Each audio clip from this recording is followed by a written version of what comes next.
Hello and welcome to Aero Innovations. I'm Aero and I'll be your host this evening. That's me on the Absolute Nuts livestream, properly folding a flopped set in a set versus set situation. Fold and hold. You guys ready for this fold? Show it goes. I have a super exciting, fun-loaded video for you guys today. My channel is all about teaching you guys how to crush low-stakes poker. Well, that and the occasional inappropriate and sometimes downright obscene joke. Unless we're talking about my PP. It really is that small. Anyhow, most poker vloggers document their journey. They show you the highs and lows, a whole lot of drama, sometimes a ton of clickbait. They 3 and 4 bet with garbage hands for absolutely no reason whatsoever, and sometimes they make extremely questionable calls with a simple explanation, I just didn't think he had anything. On my channel, you won't see much of that. My decisions are based on logic, a history of betting patterns, and more often than not, life tales that I pick up. I'm not always right, but I'm right enough to make a really good hourly here in Las Vegas as a professional poker player. If you're new to the channel and you're wondering about the silly mask that I wear, trust me, I'm not an ignoramus. I know how stupid I look. My wife has really heavy social anxiety, and she'd rather that we keep our life as private as possible. But if you can look past the mask, I promise I can teach you how to play some really good poker. Anyways, let's dive into the most recent session that I played, and hopefully I can demonstrate to you guys how I made $10,000 a month last year playing poker part-time. As usual, we'll be playing 2-5 no limit hold'em at the Wynn Encore in Las Vegas, where I buy in for $1,500, which is 300 big blinds. It's Saturday night, although technically Sunday morning on July 20th. We start the session at 12:59 in the morning. So I start the session down a couple $100 in the first hour before I pick up ace-king offsuit in the small blind. The middle position limps. The hijack raises to 20, which, more often than not, is an incredibly small raise after one limper. The cutoff calls. I have a pretty darn good hand, but my position is absolutely atrocious, so I put in a 3-bet to 105. I'm looking to either take down the pot right here and now, or at least limit the number of callers down to a manageable level. We don't want to go overboard and raise too high in case we get 4-bet and will be forced to fold. But we also want to exude a lot of strength to potentially steal the pot later down the line if we don't hit anything. So for this price, the big blind and limper both fold, but the hijack and cutoff both call. The hijack will later introduce himself as Michael, and the cutoff is his prettier half. We'll be doing quite a bit of battling with them tonight. So the flop comes Jack, Queen, King, Rainbow. We flop top pair with a gut shot draw on an incredibly connected board. On this type of flop, being out of position, I want some information. Our hand is actually incredibly weak on this type of board texture. Sure, we have top pair, but our ace-high kicker is actually one of the worst kickers to have right now. King-Jack and King-Queen both make 2 pairs. Pocket Jacks and Pocket Queens both hit a set. Pocket Kings is extremely unlikely for one of our opponents to have, given how the pre-flop action went. So we can most likely rule that out. Still, even Jack-Queen suited flops 2 pairs. The hands that we're currently beating, like Jack-10 suited or Queen-10 suited, we don't have a huge edge against. Rather than check here and face potentially large bets on multiple streets, I want to avoid being put in that tough decision with very little information. Plus, let's say our opponents have small pocket pairs. I'd rather eliminate them now than give them the opportunity to spike a free 2-outer to take this pot away from us and potentially more money on future streets. So I lead with a continuation bet of 100, which is actually a tiny down bet. If we get raised here, we can make an extremely easy fold. Plus, for this price, we might get a better hand like a flop 2 pairs to just call and give us a cheaper price to improve than if we simply checked. Instead of ace-king, let's say I actually flopped a set here. We'd only be worried about ace-10 and 9-10 suited. I would lead for the same amount on this board texture. So just because I lead for a third pot size bet doesn't mean I'm necessarily weak. A flop 2 pairs would still need to play this board carefully. Depending upon how aggressive our opponents respond, we can react accordingly. With the set, we would just smooth call in case we're up against a flop straight. With ace-king, it would be a very clear laydown. Yes, it is possible to simply check here and let our opponents blast off with air, or a semi-bluff, but I don't feel our hand strength is strong enough to comfortably be put in that position, especially in a 3-bet pot, where bets on all 3 streets will likely force us to call off our entire stack by the river. Poker is a game of imperfect information, and I try to gain as much information as I possibly can with each action. Thankfully, for my tiny third pot size bet, both opponents fold, so I recoup my small losses from the first hour.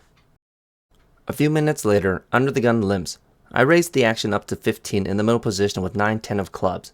I just spoke about how a $20 raise after one limper was most likely a weak hand. Why in the world would I make a $15 raise after one limper after making such a spiel? That seems very unbalanced, doesn't it? Shouldn't I make a bigger raise to like 25 or so? Well, if I were playing GTO style, yes, you would be correct. However, I am not balanced.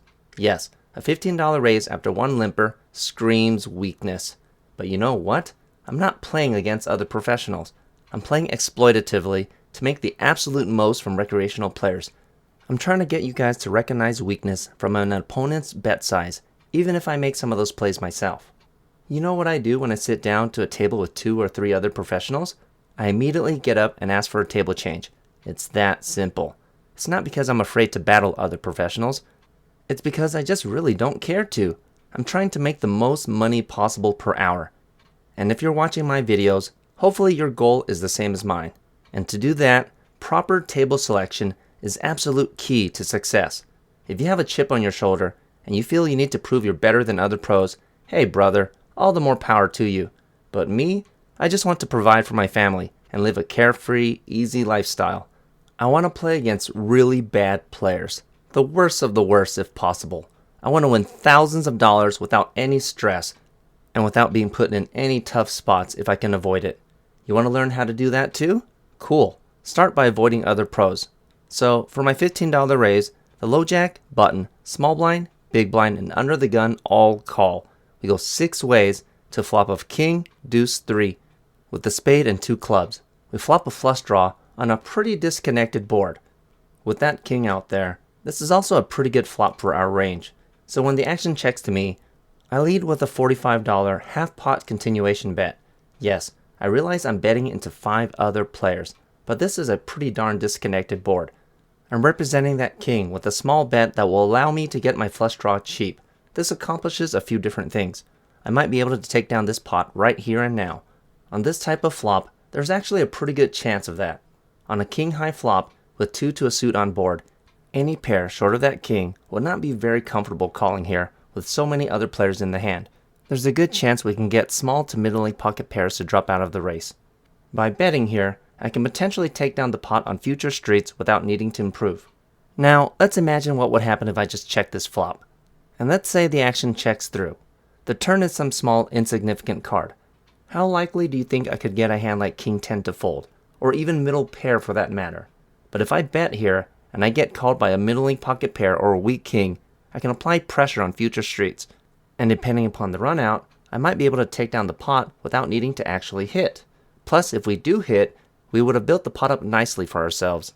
Lastly, if we get raised here, using a half pot size bet into 5 other players, we can get a very strong sense of how strong our opponent's hand is. It's going to be mostly hands that can beat a naked king, like a set of 2s, a set of 3s, or 2 pairs at minimum. So, if the turn is a king of clubs, for instance, hitting our flush but pairing the board, and our opponent blasts again hard, we would have gained the information that our flush is most likely not good. So, for my $45 half pot size bet, all 5 opponents fold, and we take down this pot with 10 high without needing to improve. Keep in mind that not all flush draws are the same. If the flop had been ace-jack 3 with 2 clubs, for instance, I would have just checked the flop. There are too many cards out there that are likely to keep in multiple opponents in the hand and make it much more difficult for me to semi-bluff my way to a victory. Less than 5 minutes later, the hijack limps, the button folds. I raise the action up to 30 in the small blind with pocket queens. Yes, this hand is being raised much higher than my last hand, and yes, it is admittedly reflective of my hand strength. Again, this is part of my exploitative play. And no, I don't play like this when I play online. This is purely against live cash players. I'm in terrible position, so I need to charge more for that inconvenience. Surprisingly, the big blind and hijack both call even for this hefty price. The flop comes 4, 4, 2, rainbow. On the surface, this looks like a gorgeous flop. There are no pesky aces or kings out there. If one of our opponents is holding a middling pocket pair, they're only drawing to 2 outs. Unfortunately, there aren't a whole lot of draws out there. If I bet and get called here, there's the very real possibility that I am actually the one on a 2-outer. This type of flop is what I like to call very polarizing. I would prefer a jack-high disconnected flop, for instance, That way, if someone has top pair, we're crushing them down to only 5 outs. So, on this polarizing flop, I don't need to bet a whole lot to keep a dominated hand in. I lead with a continuation bet of a stale $30. I would also do this with random air, like ace high, since it's quite possible our opponents could have missed this flop completely and just let us have the pot. Using our really small bet, it's also possible to get trip 4s or bottom boat to jump out with a disgustingly large raise and give up the strength of their hand. For my $30 bet, the big blind folds, but the hijack calls. It's Michael again, here to fight round 2. The turn brings in a 9 of diamonds, putting 2 diamonds on board, but other than that, this card shouldn't change a whole lot, unless our opponent were very specifically holding a hand like ace 5 or ace 3 of diamonds. I need to ramp up my bet sizing a little bit to gain more information. I shoot out a half pot size bet of 70 into the pot of 150. Again, if we get raised here, I can find a quick exit. With 2 diamonds on board, a 4 here will often start to get uncomfortable and might decide it's time to pounce. A hand like pocket 6s, pocket 7s, or the like will certainly not raise, and someone that just hit that random 9 would most likely not raise either, especially considering my preflop sizing. So yes, if I get raised here, I fully intend to fold. Thankfully, that does not happen. My opponent only just calls. But even then, unless I hit a queen on the river, I plan to check most rivers and go into check call mode. It's better to protect my stack than to go for thin value on this type of board. Let's say the river is a random 8 or a 10 for instance. It's going to be pretty hard to get 3 streets of value from a hand like pocket 6s or 7s. On the other hand, there's a decent chance our opponent is sitting there and he's trying to trap us with trip 4s or even a boat. So the river comes and it's an ace of clubs. Definitely not a card I'm a big fan of. But we were planning to check back on most rivers anyways. If our opponent were on a draw with a hand like ace 3 or ace 5, he would have just gotten there. So of course our only option is to check. Michael responds to our check with an immediate bet to the tune of $300 into the pot of $290. Listen to the original audio on my thoughts about his bet. Oh my goodness, that's pocket deuces. Yeah, river just saved me money. Of course, I make the very easy fold, and Michael is nice enough to turn over ace 4 of spades. His hand actually beats the pocket deuces I put him on, but it's very much in the same ballpark. That's why my plan was to check back on most rivers, unless it was a queen of course. Protecting your stack should always be prioritized over squeezing out thin value. 10 minutes later, there's a live 10. The middle position limps. The cutoff puts in a tiny raise to 25. It's Michael again, our nemesis from the last hand. I'm in the big blind with pocket 9s. Normally, I would just call here to a standard raise or open size given my weak position and mediocre hand. However, our opponent has shown considerable weakness with his small raise, given the live 10 and the 1 limper. So here I decide to isolate with a considerable 3-bet to 125. Surprisingly, the under the gun straddle puts in a cold call after some consideration with a full stack of 1500. The middle position limper folds, but the cutoff calls as well.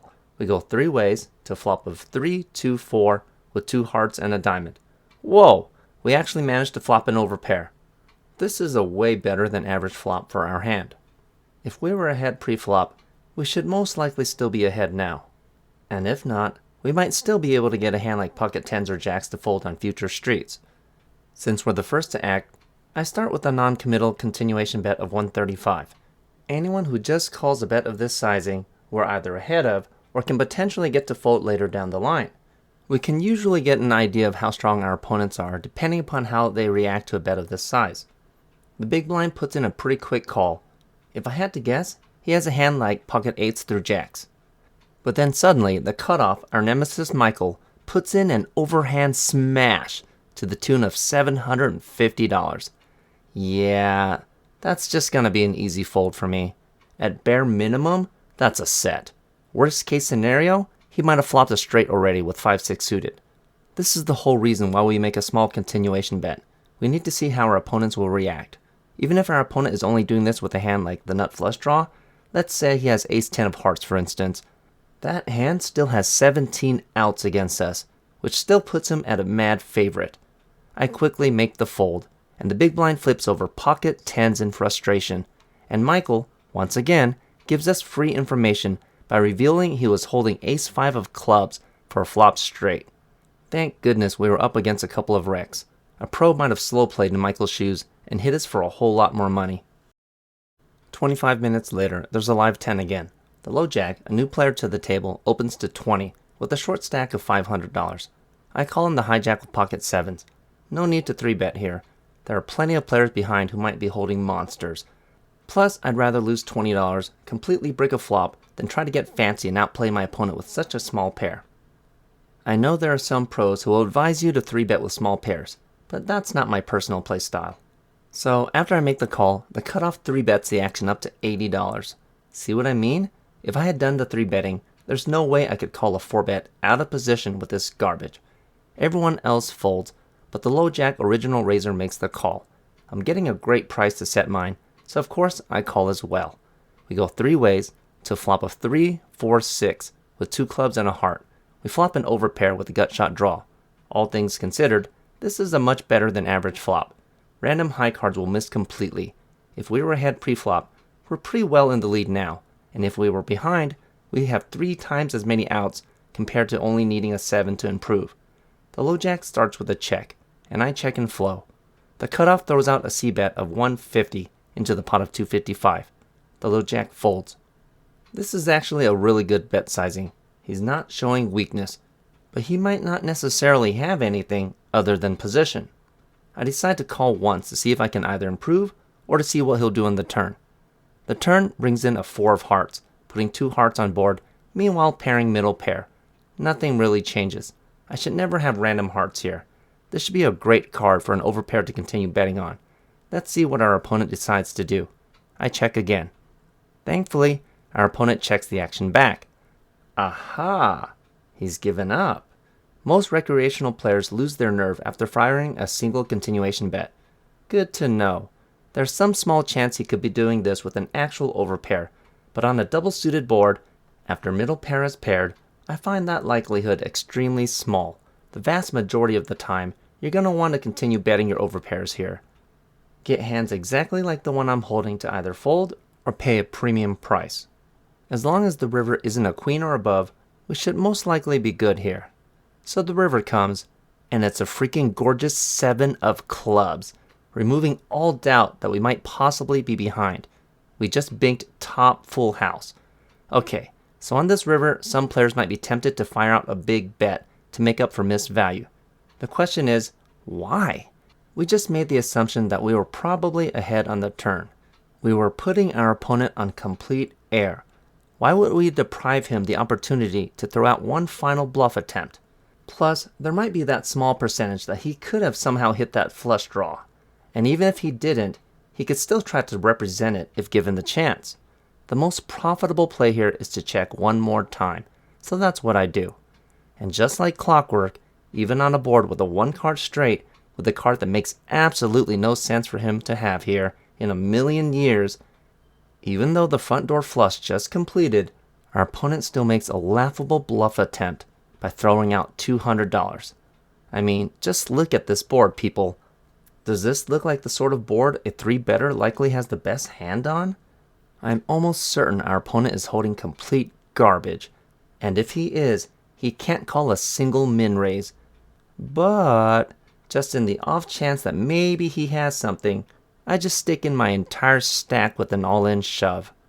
Ace high can't call the tiniest raise, and overpair likely won't even call a min raise, so we may as well go for gold and wish upon a star that he somehow has clubs, am I right? Unfortunately, that is not the case. Our opponent makes the predictable fold, but at least we were able to squeeze out one final last-ditch bet from him. If you guys want to practice bluffing, you need to learn to do it on a board that makes sense. Pretend you have the actual hand you're trying to represent. Like, if you had a big pair here, would you ever try squeezing out thin value on this type of run out? If the answer is no, then don't try bluffing on such a board either. You're just giving away money at that point. Hey guys, it's time for my $500 monthly cash giveaway. The following 35 people qualified this past month. If you're wondering about my giveaway and how to qualify, well, you know how Doug Polk has his code Doug for Club WPT Gold? Well, I promote a similar sweepstakes model, and I reward people who join with my affiliate link. Every month I give away $500, and at the end of the year I'll be giving away a massive $5,000. As for the legal stuff, there's absolutely no purchase necessary for this. This is just a reward system. Check out the links in my description for more info. This month is also the last month I'll be doing my insane summer promotion where I give away tons of money back to the players. You know how casinos in Las Vegas take $5 from every pot? Well, imagine if they only took $3 or even $2. That's what my summer promotion is all about. You can watch some of my previous vlogs if you're really interested in finding out more, or just leave a comment below and I'll make sure to answer. So anyways, let's find out who won my July giveaway. Okay, so it looks like lucky number 28 won. This corresponds to, well, this big funky number there. P4657-7235. You just won a free freaking $500. Congratulations, man. Or woman. Or Doge. It's kind of hard with that name. Anyways, contact me on Telegram to claim your money. To everyone else, good luck next month. 15 minutes later, under the gun opens to 15. The middle position calls. I'm sitting here with Jack Queen off suit. This is the sort of hand I don't even bother limping with in early position. But as I've mentioned before on the channel, I'm willing to call with hands to a raise in late position that I won't even bother limping with in early position. So here I make the call in the low jack. Unfortunately, this time it doesn't work out for me, as my call causes a domino effect. The cutoff and button both call behind me, depriving me of last position, and the big blind calls as well. We go 6 ways to flop of Jack, 3, Queen, Rainbow. Holy smokes! We just flopped top 2 pairs on a rainbow board. Unfortunately, the action checks to me. Yes, I have top 2 pairs, but I rarely ever slow play. You don't want a random 6 to hit, meanwhile someone is sitting there with pocket 6s who wouldn't even call a modest bet. But now suddenly, you're a mad underdog to lose a huge pot. So I lead with a half pot size bet of 45. The 2 players behind me both fold, but the big blind, under the gun, and middle position all call. Oh goody, I ended up with position after all. So the turn comes, and it's a 4 of diamonds, putting 2 diamonds on board. It doesn't get a whole lot better than this. Aside from just outright hitting us with a boat, of course. The action checks to me again. If we were heads up, we could continue here with a half pot size bet. But since we're multi-way, I'm not going to mess around. Someone could have 9-10, someone else could have 10-king, and any one of these players could be on a backdoor diamond draw. I think a set of 3s would have check-raised the flop already, given the number of players in the hand, so we undoubtedly have the best hand at this point. I shoot out an 80% pot size bet of 225 into the pot of 270. Big blind quickly folds, but the under the gun player tanks. She's the original raiser. We definitely want this call. We're only losing to a set. And with how the action has gone so far, it's highly doubtful that's what she has, especially when we're holding both the jack as well as the queen. Unfortunately, after over a full minute, she eventually puts in the fold, and the middle position quickly folds as well. I asked her if she was open-ended, and she confirmed she was indeed on the straight draw. So we set the right price versus the hands we assumed our opponents could be holding. If the river had been a straight completing card, and our opponent checked to us, I would have just checked the action back. You don't want to get too greedy when an obvious draw gets there, even if your opponent checks to you. About 10 minutes later, the middle position and hijack both limp. The cutoff raises to 15. I stare down at a beautiful 8-9 of hearts, but unfortunately I'm in the small blind. If I had position, I might consider 3-betting this hand since a $15 raise over a couple of limpers, as we discussed earlier, is an incredibly weak raise. But since I do not in fact have position, I just make the call. And the big blind, middle position, and hijack all call as well. We go 5-handed to flop of 10, queen, 7 with a spade and 2 clubs. We flop an open-ended straight draw on a board with a possible flush draw, so we likely only have 6 clean outs. I start with a check. The big blind leads with a half pot size bet of 35 into the pot of 75. Of the other players, only the hijack calls, but I call as well. Even though I only have 6 clean outs, I'm getting a great price. The turn brings in a deuce of diamonds, which doesn't help us whatsoever. I check again. The big blind leads for another pretty small bet of 75 into the pot of 180. The cutoff calls once again. With the 180 in the middle, the bet of 75, and the call of 75, I only need to call for 75 more to win a pot of 405. This means I need to put in about 18.5% of the money, with relevance to the pot. With only 6 outs and 46 unknown cards remaining if you count the cards our opponents are holding, I have about a 13% chance to hit a desirable card on the river. So, if we were talking about pure pot odds, I do not have the odds to make this call. However, we have to think about implied odds. I look over and take a look at the aggressor's remaining stack. The big blind has $270 remaining after his $75 bet. So if you add 278 to 405, you get an implied pot of 683. This is being conservative while making the assumption that the cutoff is on a flush draw, removing 2 of our outs, meanwhile not improving our implied odds any, since if he misses, he won't be able to call another dollar on the river anyways. So $75 to win an implied pot of 683 is actually only putting in 11% of the money, which is less than our 13% odds to improve. So factoring in implied odds, we are actually getting the correct odds to call. So I make the call. Do I really add up the dollars and cents like this during a hand? Well, not down to the dollar like while I'm showing you the math, but I do make really quick mathematical calculations, yes. If you're ever behind and on a draw, you need to know the poker math. Unfortunately, the river brings in a 4 of spades. We do not in fact improve. I have no choice but to check. The big blind shoves all in for his last remaining $278, and the cutoff and I both quickly fold. 5 minutes later, I open to 15 in the cutoff with 8-10 of clubs. The button folds, but the small blind and big blind both call. Perfect. We maintain position. The flop comes ace, queen, 7, 1 club. We flop a whole lot of cock-a-doodle-doo. However, when both opponents check the action over to us, there's a reason I do a lot of raising in position.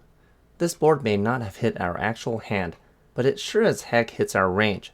It's pretty wet with 2 hearts out there, so I start with a $25 c-bet, same as I would if I had an actual hand. Small blind makes the call, but big blind folds. He could have a draw, he could have a weak to middling ace. We don't actually know yet. We need more information before we can find out. So the turn comes, and it's a beautiful 9 of diamonds. We improve to an open-ended draw.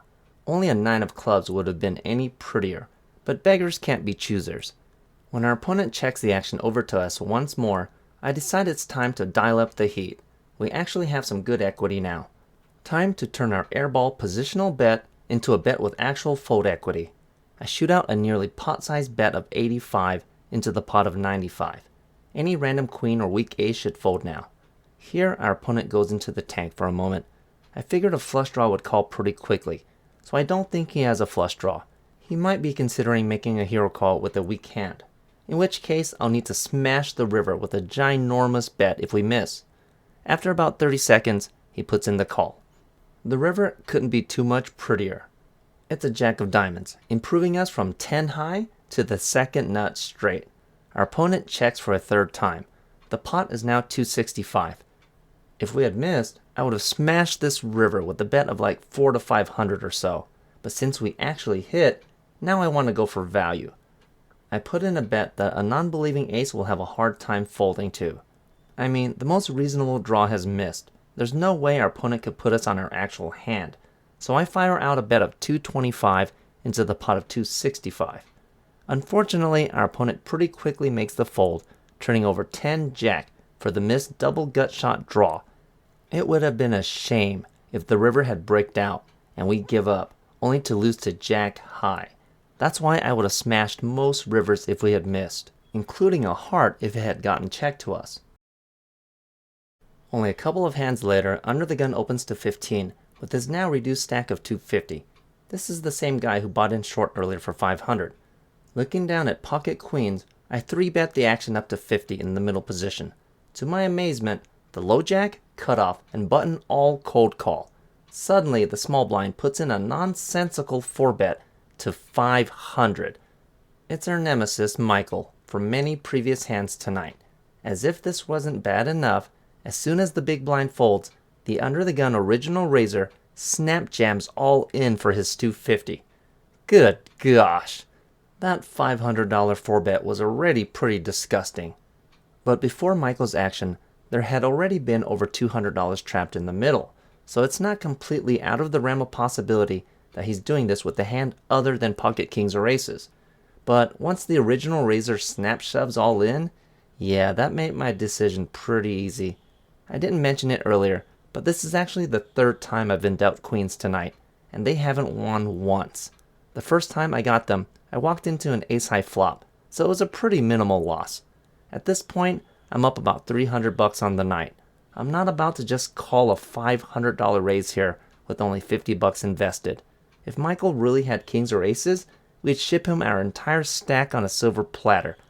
And if he were just squeezing to try to steal the dead money, well, he's not about to call our shove anyways.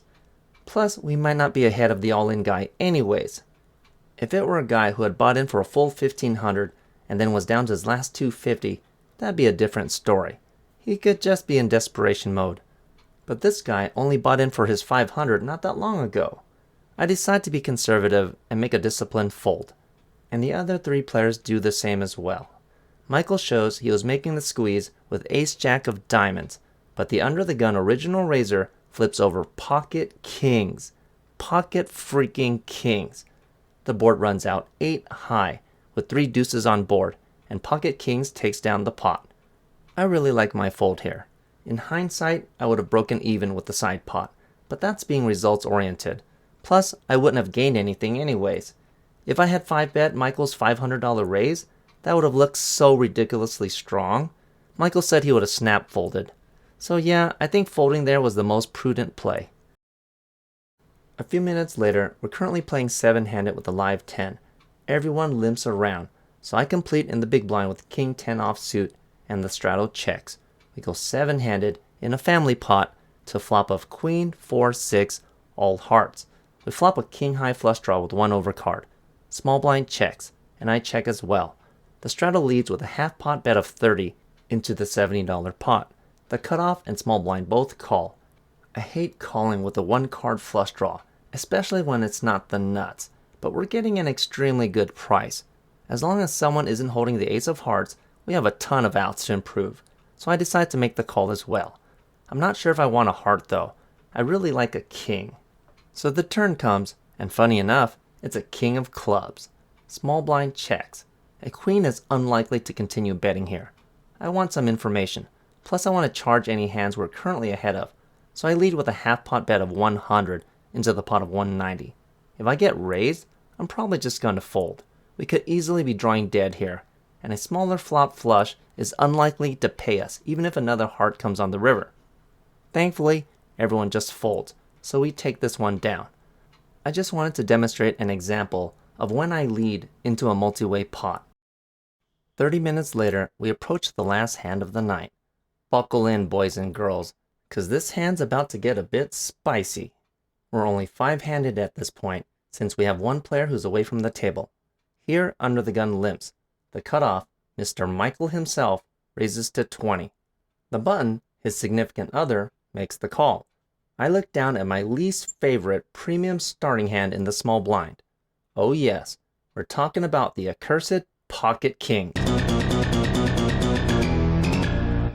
Not one to screw around with a big pocket pair, especially out of position, I 3-bet the action up to 125. Everyone else folds, but the cutoff calls. We've battled many times this night. He's outflopped me on several different occasions, and now we're heads up, and I'm holding my least favorite premium starting hand. Am I about to get stacked here? Well, when the flop comes 7, king, jack, rainbow, it's gonna be really hard.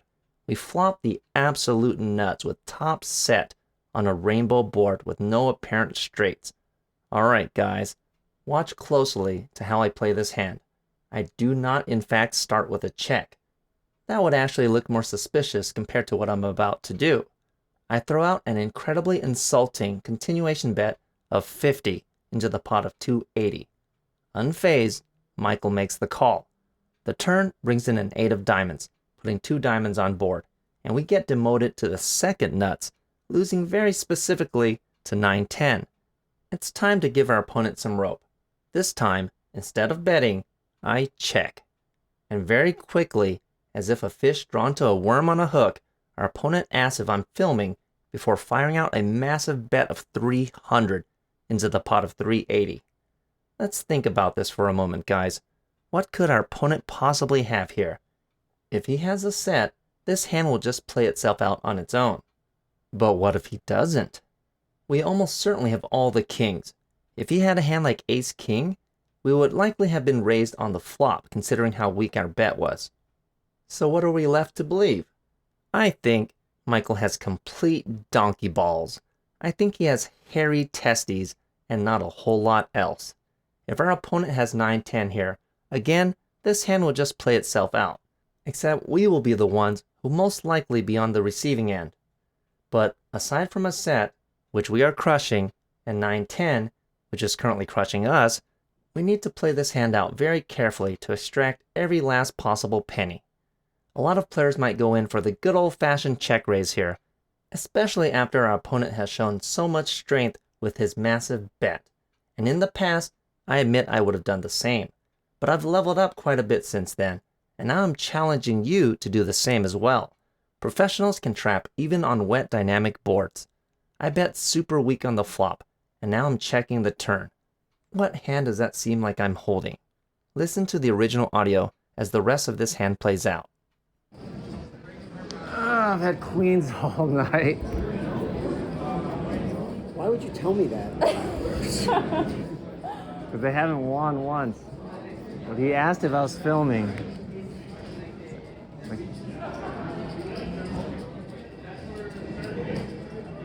If I call you, will check it down? Fuck no. What the hell? Even knowing that I'm drawing like 2 outs, maybe?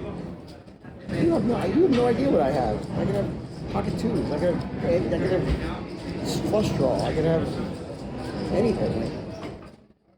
Okay, so after a lot of bad Hollywooding, tailored very specifically to my opponent, I make the call. The river couldn't be much prettier. It's an ace of clubs. If he really swallowed up the act that I actually do in fact have pocket queens here, he's going to love this river card. Now instead of just one, I have 2 overcards that pocket queens needs to be worried about.